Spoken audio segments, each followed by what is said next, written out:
But I kept going. When I get out of here, I'm going to go back to my thing, and it's going to be everywhere. I came out of there, never once had a fallback, never fell back on alcohol, never fell back on drugs.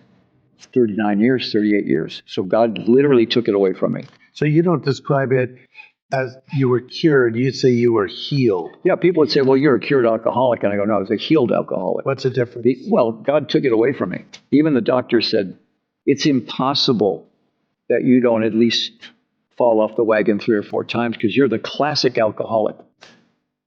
And I said, what you don't understand is that God took it away from me. I said, it's a miracle. After a while, though, they went, you know what? God took it away from you. Because they said, everything about your life should be deception.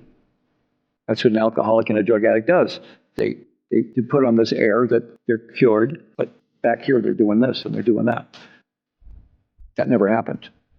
And so even the doctors were going, miracle. You're 1 in a million case. And I went, well, God works like that. I think people are really surprised to hear that a lot of people don't know that you believe in Jesus Christ. It still comes as a surprise to people. And yet, not only do you believe, but you have a strong faith in him. You've established a center for young people called Solid Rock, where you're trying to really help turn people, get their lives turned around, turn them toward God. You don't hide this in any way. So who is Jesus Christ to you? He's the core of everything. He's life itself. He's the light.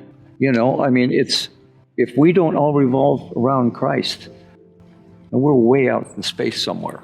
He draws you in. He's the light. You're drawn to that light. And it's nothing you can explain in words. It's something that happens to your heart where all of a sudden you realize who this is.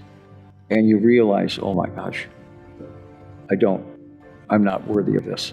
Talk about I'm not worthy. Yeah, I'm not worthy. We are not worthy. Yes. And yet, still, being hung on the cross, he knew your name. He knew my name. And that made me go, how can I not believe in this? It changes your heart. No, he didn't say, and now that you're a Christian, you can no longer be in rock and roll. His plan was, now you're a Christian, go be in a rock and roll band, but follow me.